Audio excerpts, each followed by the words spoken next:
Hello friends, welcome to invention classes. आप सभी का हार्दिक स्वागत, अभिनंदन। मैं दीपक शर्मा आप सभी को सांख्यिकी का अध्ययन करा रहा हूं। अब तक हमने पूर्व वाली क्लास के अंतर्गत अच्छी प्रश्नावली के गुणों के बारे में अध्ययन कर रहे थे। हम इसमें अध्ययन कर रहे हैं, हम 4 बिंदुओं का विस्तार पूर्वक अध्ययन कर चुके थे। तो आज भी हेडिंग हमारी वही डाल लीजिए, एक अच्छी प्रश्नावली के गुण। वही हमारा चतुर्थ अध्याय चल रहा है विद्यार्थियों। एक अच्छी प्रश्नावली, एक अच्छी प्रश्नावली के गुण, यानी सूचनाओं को, समकों को एकत्र करने के लिए एक अच्छी प्रश्नावली में जो गुण बताए गए हैं, वे गुण कौन कौन से होने चाहिए। ये गुण निम्न प्रकार हैं। 4 गुणों के बारे में हम विस्तार पूर्वक अध्ययन कर चुके थे। टोटल मैंने बताया लगभग 15 गुण बताए गए हैं। इसके 4 गुणों का हम पूर्व वाली क्लास के अध्ययन कर चुके थे। आज 5वें गुण के बारे में अध्ययन करेंगे। तो अध्ययन करने से पहले मैं आपको बता दूं, हमारे चैनल को लाइक अवश्य कीजिए, सब्सक्राइब का बटन भी दबाइए, बेल आइकन को अवश्य दबाइएगा, शेयर कीजिए। काफी अच्छा लगा। कुछ विद्यार्थियों ने कमेंट भी किए थे पिछली क्लासों के अंतर्गत, समझ में आ रहा है। विद्यार्थियों ने सब्सक्राइब भी किए थे, कई कुछ विद्यार्थियों ने 7-8 विद्यार्थियों ने एक साथ सब्सक्राइब भी किया था। अच्छा लगा काफी देखकर कि आप रुचि ले रहे हैं। आपकी रुचि हमारा विश्वास रहेगा, हम उसी प्रकार आपको अच्छा बिंदु, टॉपिक, तथ्य देते रहेंगे। अब शायद संगणक की भर्ती आने वाली भी है, उन विद्यार्थियों के लिए काफी अच्छा प्लेसमेंट मिलेगा इन बिंदुओं के माध्यम से। तो हमारा टॉपिक चल रहा है कि अच्छी प्रश्नावली के गुण चल रहे हैं। 4 गुण पढ़ चुके थे, जिसमें अंतिम जो गुण था वह प्रश्नों की प्रकृति के बारे में था। तो एक बहुत बड़े विद्वान रहे हैं हमारे वेस्टलेट के अनुसार, उन्होंने प्रश्नों की प्रकृति के लगभग 3-4 गुण बताए गए थे कि प्रश्न कैसे होने चाहिए, किस प्रकार से होने चाहिए, प्रश्न कैसे होते हैं, बहुविकल्प होते हैं, एक विकल्पता में होते हैं, अनेक प्रकार के प्रश्न बताए। तो आज अंतिम जो 5वां बिंदु है हमारा, 5वां बिंदु हमारा वर्जित प्रश्न। कौन सा है बच्चों? हेडिंग डाल लीजिए, वर्जित। वैसे शब्द से आपको अवगत भी हो रहा है, वर्जित प्रश्न यानी किन प्रश्नों का प्रयोग एक प्रश्नावली के लिए वर्जित बताया गया है। यानी कुल मिला के कहने का मतलब यह हो गया कि उन प्रश्नों का या उन शब्दों का, उन तथ्यों का हमें एक प्रश्नावली के अंतर्गत तो प्रयोग बिल्कुल ही नहीं करना है। यानी वे शब्द या वे तथ्य या वे प्रश्न कौन से होंगे जिनका हमें प्रश्नावली में प्रयोग नहीं करना है, जिससे हमारे प्रश्न सही रहे, उचित रहे। तो वर्जित प्रश्न इसमें लिख लेना। विद्वानों ने अपने अपने तथ्य भी बताए गए, इसमें उन तथ्यों के बारे में बताया जाएगा। देखिए, प्रश्नों का निर्माण,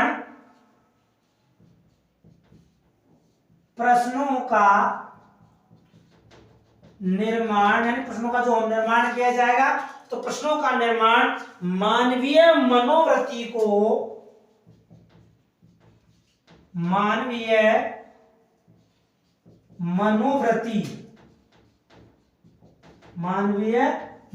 मानव की मनोवृत्ति किस प्रकार की है, मानव किस प्रकार से सोचता है, तथ्यों को किस प्रकार से समझता है, उसके बारे में। तो प्रश्नों का निर्माण मानवीय मनोवृत्ति को ध्यान में रखकर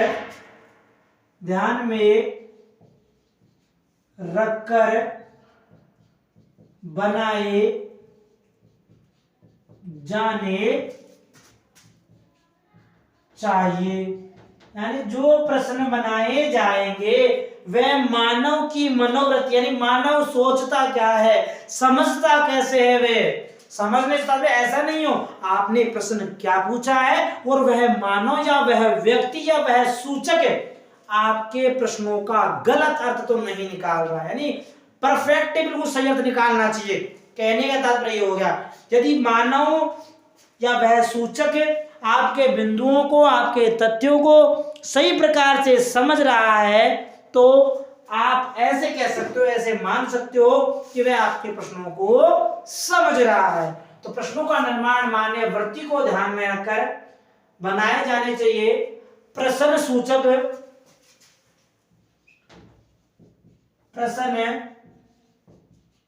सूचक के मन, प्रश्न सूचक के मन में, प्रश्न सूचक जो होता है, प्रश्न जो समझ रहा है, तो प्रश्न सूचक के मन में शंका, शब्दों को समझ लेना, शंका या कोई ठेस पहुंच रही हो, उसे आहत लग रहा हो उस प्रश्न के माध्यम से, यार यह व्यक्ति ने क्या पूछ लिया मेरे से, ठीक है, ठेस पहुंचाने, कष्ट नहीं पहुंचना चाहिए वाले विरोधी प्रश्न, यानी किसी तथ्यों का विरोध प्रकट करने वाले विरोधी प्रश्न, यानी एक प्रश्न के द्वारा किसी दूसरे प्रश्न की काट नहीं होनी चाहिए। कहने का तात्पर्य यानी एक प्रश्न में आपने प्रश्न क्या पूछा, उत्तर क्या हो गया, आप दूसरे नेक्स्ट वाले प्रश्न में ऐसा प्रश्न नहीं पूछना चाहिए कि आपके पहले प्रश्न का क्या हो, काट हो जाए, यानी गलत साबित हो जाए। तो ऐसा प्रश्न भी, विरोधी प्रश्न भी नहीं होना चाहिए। किसी व्यक्तिगत मामलों के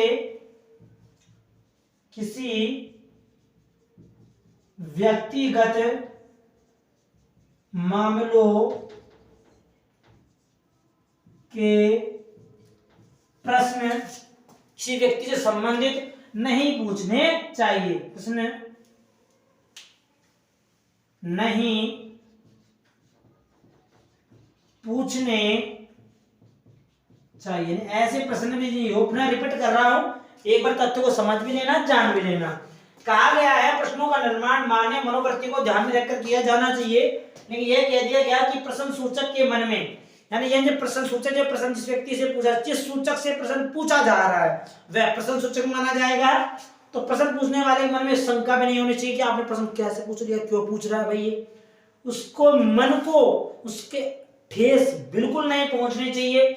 विरोधी प्रश्न, एक प्रश्न काट करने वाले प्रश्न, किसी व्यक्तिगत मामलों के पर किसी व्यक्ति से संबंधित, सब ऐसा क्यों कर रहा है, रीजन क्या है, इस प्रकार के प्रश्न भी नहीं पूछने चाहिए। इसके लिए बहुत बड़े विद्वान रहे हमारे सैक्राइस्ट ने अपने तथ्यों में व्यक्त किया है, तो यहां लिख लेना प्रोफेसर सैक्राइस्ट के अनुसार। सैक्राइस्ट ने क्या कहा इसके लिए, प्रोफेसर सैक्राइस्ट के मतानुसार या के अनुसार, तो प्रोफेसर सैक्राइस्ट ने क्या बात बताई है, इसके लिए उनके मत जान लेते हैं, उनके मतानुसार क्या परिभाषा दी गई है। तो लिखिए कि यदि कठिन तथा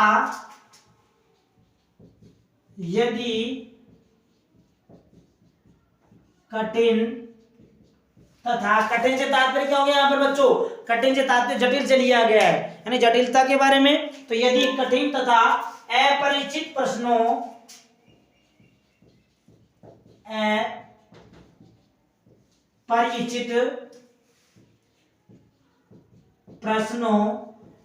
जिस प्रश्नों के बारे में कोई जान पहचान नहीं हो, उन प्रश्नों के बारे में यदि कठिन तथा अपरिचित प्रश्नों या अविश्वास तथा संदेह या अविश्वास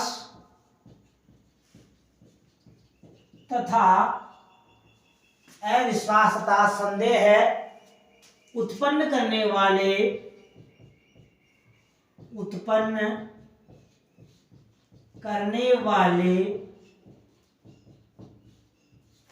अविश्वास संदेह उत्पन्न करने वाले प्रश्नों को पूछा जाता है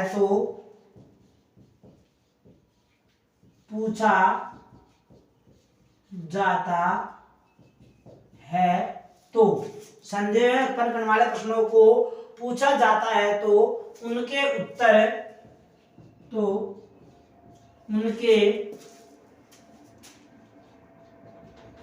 उत्तर भी हमें अधूरे कैसे प्राप्त होंगे, उत्तर हमें अधूरे, या तो अधूरे उत्तर प्राप्त होंगे, यानी उत्तर पूर्ण रूप से प्राप्त नहीं होंगे, या फिर उनके संक्षिप्तता,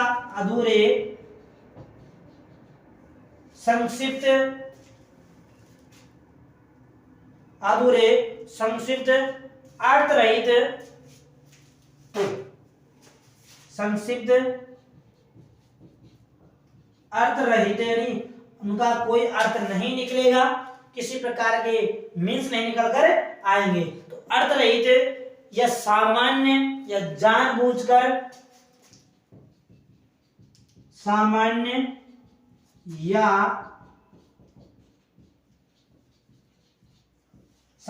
या जानबूझकर टालने वाले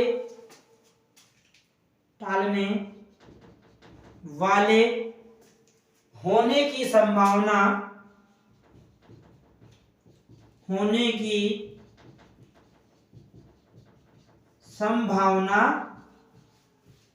रहती है। ये प्रोफेसर सेक्रेस्ट ने कहा कि यदि कठिन तथा अपरिचित प्रश्न होंगे, अविश्वास उत्पन्न करने वाले होंगे, संदेह उत्पन्न करने वाले होंगे, प्रश्नों को यदि हम पूछ लेते हैं तो पूछने पर क्या होता है, यदि इस प्रकार के प्रश्न किसी व्यक्ति से सूचक से पूछे जाते हैं तो उस व्यक्ति के मन में वह व्यक्ति अधूरे उत्तर देगा, संक्षिप्त देगा, छोटे रूप में, अर्थरहित यानी उन प्रश्नों का जो उत्तर आएगा वह उत्तर अर्थरहित होगा, सामान्य या जानबूझकर टालने वाले यानी कुछ व्यक्ति होते हैं ना, जैसे आपने मूवी देखी होगी अनिल कपूर वाली मूवीज के अंतर्गत, नायक फिल्म के अंतर्गत अमिताभ बच्चन कई बार अमरीश पुरी से कुछ प्रश्न पूछता है तो कई बार क्या होता है, संकेत देते हैं ना टालने वाले, यानी वो प्रश्न ऐसे होते हैं, अविश्वास होते नहीं, उस राजनेता के लिए अविश्वास उत्पन्न करने वाले प्रश्न होते हैं। तो नायक फिल्म में ऐसा ही होता है कि अनिल कपूर उसका इंटरव्यू लेता है साहब तो किसी मुख्यमंत्री का, तो वो क्या करता है, वह कुछ प्रश्नों को टालने का प्रयास करता है, क्योंकि वो प्रश्न कैसे थे, एक मुख्यमंत्री के लिए अविश्वास उत्पन्न करने वाले। तो मैंने कहने का तात्पर्य इस प्रकार के प्रश्न में नहीं पूछने चाहिए। किसने कहा था, प्रोफेसर सेक्रेस्ट के अनुसार, सेक्रेस्ट ने अपने तथ्य के अनुसार बताया गया था कि सेक्रेस्ट ने ये कहा कि इस प्रकार के प्रश्न नहीं पूछने चाहिए। लिख लिया सभी विद्यार्थियों ने? अगला लिखिए पॉइंट, शायद हो नहीं पाएगा, स्क्रीनशॉट ले लेना इसका। अगला जो छठा पॉइंट है वो यहाँ अध्ययन कर लेते हैं, ठीक है। लेना सभी विद्यार्थी स्क्रीनशॉट। समझ में नहीं आ रहा हो तो कमेंट के माध्यम से अवश्य पूछना, आपको बताने का पूर्ण रूप से प्रयास किया जाएगा, आपका विश्वास कभी नहीं तोड़ा जाएगा इस चीज के लिए, ठीक है। तो चैनल को लाइक भी करते रहना, सब्सक्राइब भी कर देना, ओके। अच्छा लगा, नेक्स्ट चलते हैं छठा पॉइंट में, पॉइंट नंबर 6 ले लिया स्क्रीनशॉट सभी विद्यार्थियों ने। चलो बहुत अच्छी बात है, जो विद्यार्थी संगणक की तैयारी कर रहे हैं उनको, उनके लिए स्टैटिस्टिक्स तैयारी के लिए पॉइंट मिल जाएंगे आपको सभी विद्यार्थियों को। पॉइंट नंबर 6 डाल लीजिए। छठा पॉइंट हमारा क्या है, प्रश्नों का क्रम। पॉइंट नंबर 6 प्रश्नों का क्रम। प्रश्नों का क्रम के बारे में क्या बताया गया है, लिखिए कि प्रश्नों का क्रम किस प्रकार से होना चाहिए। मैंने आपको पूर्व में बताया था प्रश्नों के क्रम के बारे में कि प्रश्नों का क्रम इस प्रकार से व्यवस्थित किया जाना चाहिए। लिख लेते हैं पहले कैसे किया जाना चाहिए। तो लिखिए, प्रश्नों का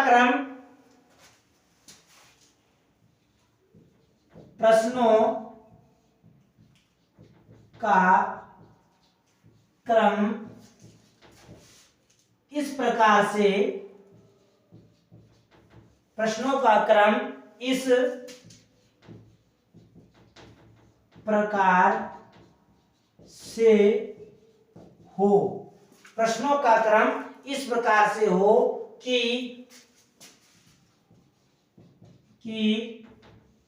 सूचक के दिमाग, सूचक कौन होता है, सूचना देने वाला, सूचक के दिमाग में विचारों का तांता, मतलब भीड़ से लग जाए, तांता लग जाए। सूचक के सामने आपने जो ही प्रश्न पूछा, उस प्रश्नों का उत्तर देने के लिए, अपने विचार प्रस्तुत करने के लिए उसके मस्तिष्क में बहुत सारे बिंदु मिल जाए, उसको इकट्ठा हो जाए जिससे उत्तर संरचना दे सके, मिल जाए जिससे वह उत्तर संरचना कर सके, से वह उत्तर संरचना कर सके, है सही प्रकार से संरचना कर सके, सही प्रकार से अपने विचारों को व्यक्त कर सके कि ये प्रश्नों क्या पूछना चाहता है, इसके बारे में मुझे क्या जानकारी प्रदान करनी है। समझ आ गया। एक इनमें भी एक तथ्य बताया प्रोफेसर जो हार्पर रहे हैं, नाम सुना होगा प्रोफेसर हार्पर के अनुसार, लिख लीजिए हार्पर ने क्या बात कही। प्रोफेसर हार्पर के अनुसार, हाँ प्रोफेसर जो हार्पर रहे हैं, हार्पर ने अपने मत व्यक्त किया है। इसके लिए हार्पर ने क्या कहा, लिखिए लिखिए प्रश्नावली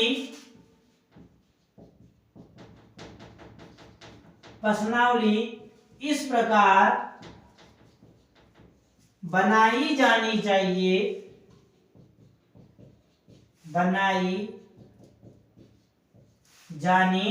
प्रश्नावली इस प्रकार बनाई जानी चाहिए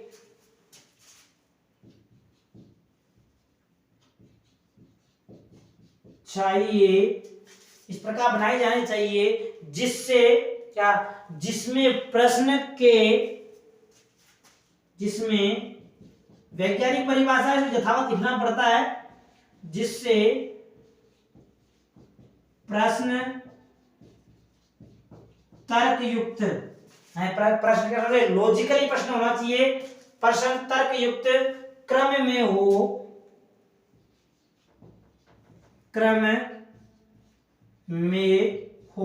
है, तर्कयुक्त क्रम में, लॉजिकल रूप में, जिस प्रकार से प्रश्न होना चाहिए इस प्रकार से प्रश्न क्रम में हो। यह सूचक को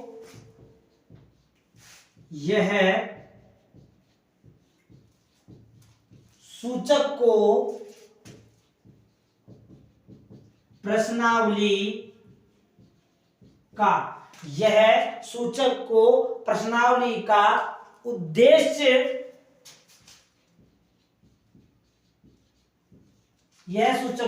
का उद्देश्य, समझने में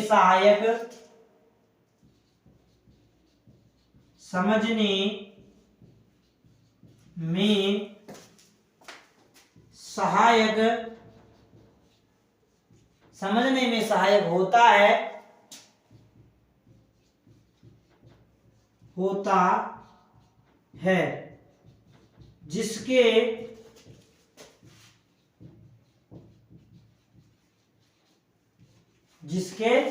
जिसके फलस्वरूप उसके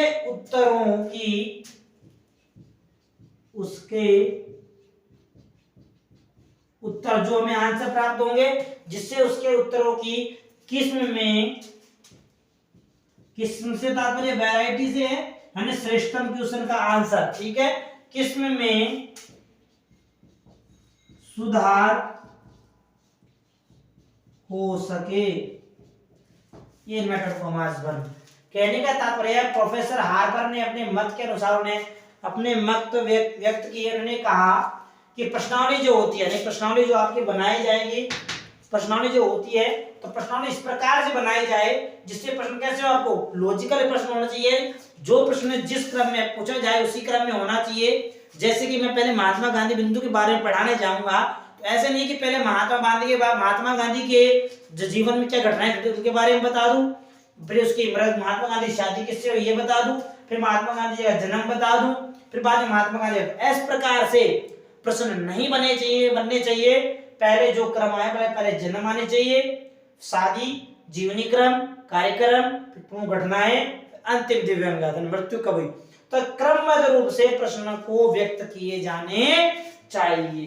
तो यह सूचक को प्रश्नावली का उद्देश्य समझने, क्रमबद्ध प्रश्न बनेंगे हमारे, तो जो प्रश्नावली बनाने का हमने जो प्रश्नावली का निर्माण किया है उसका उद्देश्य समझने में दिक्कत नहीं आती है, हमें सरलता पूर्वक उद्देश्य समझ आता है कि इसका उद्देश्य क्या है। और यदि प्रश्नावली सही बनी है तो उत्तर भी हमें परफेक्टली रूप से सही जो आंसर हम जानना चाहते हैं वही उत्तर में प्राप्त होगा। समझ में आ गया।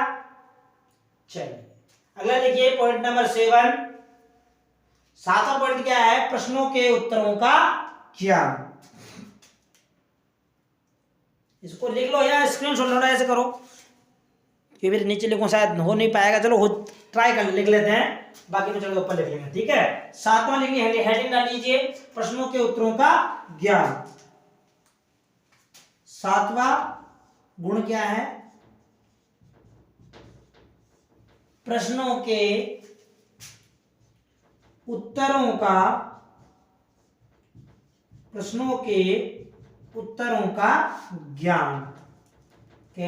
कुल मिला के बात यह हो गई कि आपके द्वारा या प्रगणक के द्वारा जो जिस प्रश्नावली के माध्यम से सूचनाएं प्राप्त की जा रही है, प्राप्त करने का प्रयास किया जा रहा है, उसमें प्रश्नों के उत्तरों का ज्ञान, यानी प्रगणक को वही प्रश्न पूछने चाहिए जिन प्रश्नों के बारे में उसको कुछ क्या हो, थोड़ी बहुत नॉलेज हो। कक्षा में उदाहरण देख लो इसका, कक्षा में अध्यापक के द्वारा वही प्रश्न पूछे जाते हैं जिनका उत्तर अध्यापक जानता है। यदि अध्यापक उन प्रश्नों का आंसर नहीं जानेगा तो कक्षा में उस प्रकार के प्रश्न कभी भी नहीं पूछेगा। वह 101% सही बात है बिल्कुल। चाहे आप कोई अध्यापक, कोई विद्यार्थी किसी प्राइवेट स्कूल में पढ़ाता हो तो उनसे पूछ लेना, चाहे जानकारी प्राप्त कर लेना कि आपके भैया पढ़ाता हो तो भैया आप कक्षा में कौन से प्रश्न पूछते हो, तो उसके द्वारा क्या कहा जाएगा, तो मैं वही प्रश्न पूछता हूं जिनका उत्तर मैं स्वयं जानता हूं। तो यहाँ पर कहने का उद्देश्य यही है कि प्रश्नावली में ऐसे प्रश्नों का निर्माण किया जाए, ऐसे प्रश्नों का निर्माण किया जाए जिनका उत्तर स्वयं सूचक भी जानता हो। उत्तर जानने से तात्पर्य उस प्रश्न को समझने से, उस प्रश्न को वह समझता हो। तो लिख लेना 2 लाइनों के अंदर कि प्रश्नावली में ऐसे प्रश्न, प्रश्नावली में ऐसे प्रश्न पूछे जाने चाहिए। प्रश्नावली में ऐसे प्रश्न पूछे जाने चाहिए जिनके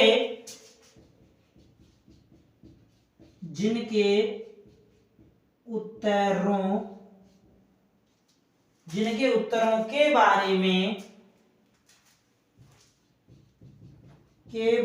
में सूचक को ज्ञान हो। मैंने अभी एक प्रगणक को भी कहा गया, तथा प्रगणक को उन प्रश्नों का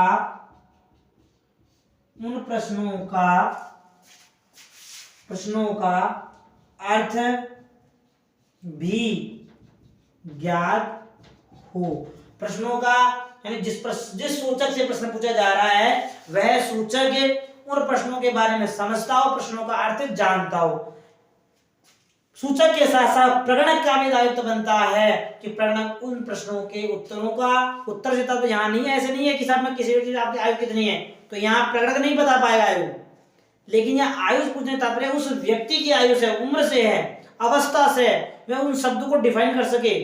उम्र है, अवस्था है, उस शब्द को डिफाइन कर सके, व्यक्त कर सके साहब हाँ इसका अर्थ ये होता है, इसका मतलब ये होता है। ठीक है, तो मैंने आपको जो उदाहरण दिया किसी अध्यापक का, उदाहरण यहाँ होता है कि उसका यानी प्रश्न का अर्थ उस अध्यापक को पता होना चाहिए, जब भी वह प्रश्न पूछ सकता है, प्रश्न नहीं तो वह नहीं पूछेगा।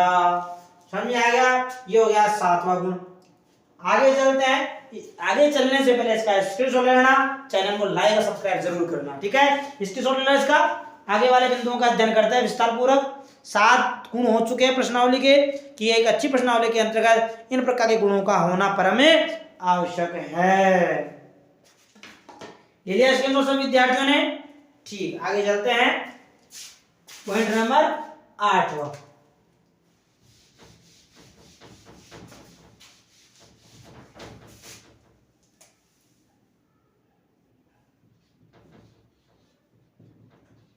प्रश्नों के उत्तरों का ज्ञान। 7वां बिंदु हो चुका है हमारा। 8वां बिंदु, ठीक है।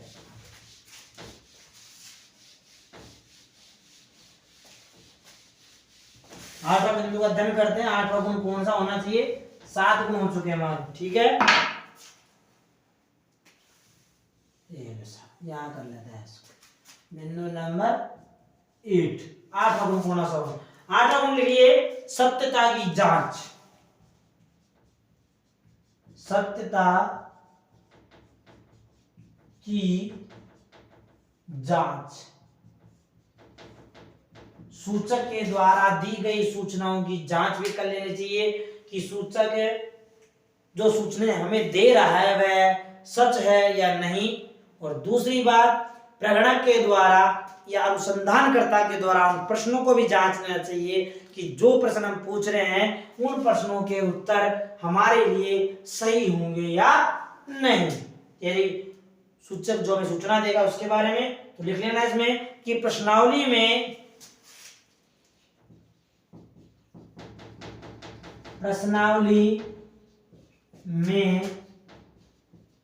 ऐसे प्रश्नों का समावेश होना चाहिए। समावेश से तात्पर्य सम्मिलित से, ठीक है। समावेश का मतलब क्या होगा बच्चों? सम्मिलित होना। तो प्रश्नावली में ऐसे प्रश्नों का समावेश होना चाहिए, ऐसे प्रश्नों का समावेश होना चाहिए जिनसे उत्तरों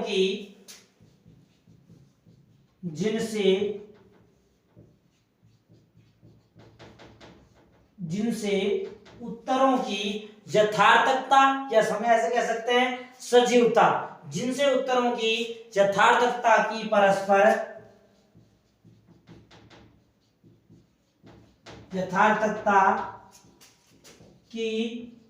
से तात्पर्य लगातार, ठीक है। परस्पर से तात्पर्य क्या है यहाँ पर? यथार्थता की परस्पर जांच हो सके, है लगातार जो तथ्य प्रस्तुत किए जा रहे हैं उन तथ्यों की लगातार जिस क्रम से प्राप्त हो रहे हैं उसी क्रम के अनुसार उनकी जांच भी हो सके कि यह हमारे जो प्रश्न बताए गए हैं यह सही है या गलत। समझ में आ गया सभी विद्यार्थियों को? ये हमारा 8वां बिंदु हो गया। 15 गुण बताया मैंने, अभी 9वां गुण बढ़ते हैं। 9वां जो गुण बताया गया है कौन सा है? 9वां गुण बताया गया है प्रत्यक्ष संबंध। लिखते रहना मेरे साथ साथ। कोई दिक्कत आ रही हो तो कमेंट के माध्यम से पूछ लेना। आपके जो विद्यार्थी तैयारी कर रहे हैं उनको भी शेयर करते रहना, ठीक है। 9वां बिंदु हमारा प्रत्यक्ष संबंध। देखिए यानी संबंध से तात्पर्य यह है आप जिस प्रश्नावली में आप जिन प्रश्नों का प्रयोग कर रहे हो वे प्रश्न आप जिन तथ्यों का अनुसंधान कर रहे हो उन तथ्यों के बारे में उन प्रश्नों में उनसे संबंधित प्रश्न अवश्य होना चाहिए।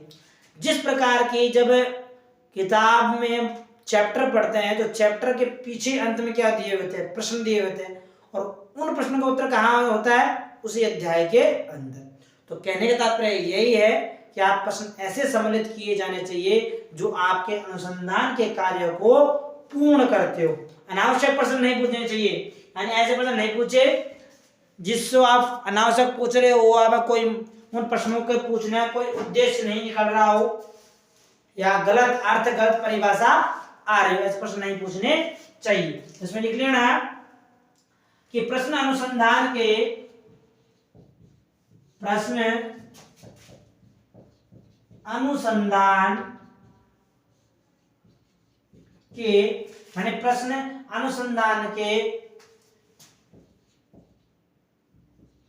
उद्देश्य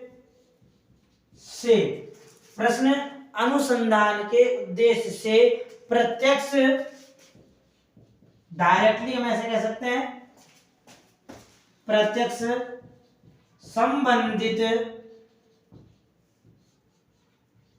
होने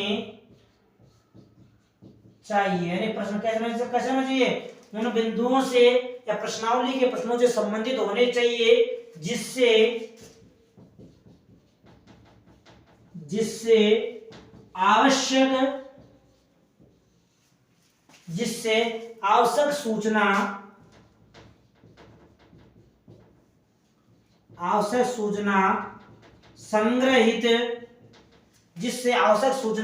संग्रहित करने में, यानी जो सूचना हमें एकत्र करनी है तो आवश्यक सूचना करने में हमारा अधिक समय, धन, पैसा, रुपया, मुद्रा या ऐसा मेहनत अधिक खर्च नहीं होनी चाहिए। तो संग्रहित करने में अनुसंधानकर्ता व प्रगणक एवं सूचक का अधिक समय, ये बिंदु आ गए हमारे, अधिक समय,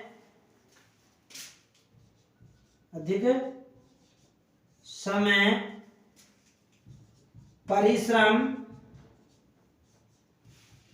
एवं धन, समय, परिश्रम एवं धन का अपव्यय नहीं हो। यानी जो प्रगणक है सूचना लेने जा रहा है, जो सूचक हमें सूचना दे रहा है, उस प्रगणक में सूचक का अधिक समय व्यतीत नहीं हो जाए। जिस बिंदु के बारे में आपको जानना हो उसी बिंदु के बारे में पूछा जाए, उसी बिंदु के बारे में कहा जाए, ताकि हमें जो सूचना हमें प्राप्त करनी है वे सूचना हमें सही समय पर सही क्रमबद्ध रूप से प्राप्त हो सके। ये हमारे हो गए हैं 9 गुण। आगे वाले जो गुण आगे वाले क्लासों में अध्ययन करेंगे। तब तक इसके स्क्रीनशॉट ले लेना। हमारे चैनल को ज्यादा से ज्यादा लाइक करना, सब्सक्राइब भी करना, बेल आइकन अवश्य दबाना, शेयर भी अवश्य करना। हमारा साथ अवश्य देते रहना। कुछ विद्यार्थी कमेंट भी कर रहे हैं, अच्छा लग रहा है, अच्छा कमेंट आ रहा है विद्यार्थियों को। आगे भी हम आशा करते हैं आपको अच्छा समझ में आए और अच्छा देने का प्रयास भी किया जाएगा। ठीक है, आगे अच्छी प्रश्नावली के और जो गुण बचे हैं आगे क्लासों में अध्ययन करेंगे। इसके लिए सभी विद्यार्थी पर लिया स्क्रीनशॉट सभी विद्यार्थियों ने। ठीक है, कुछ पूछना हो तो कमेंट के माध्यम से। ठीक है।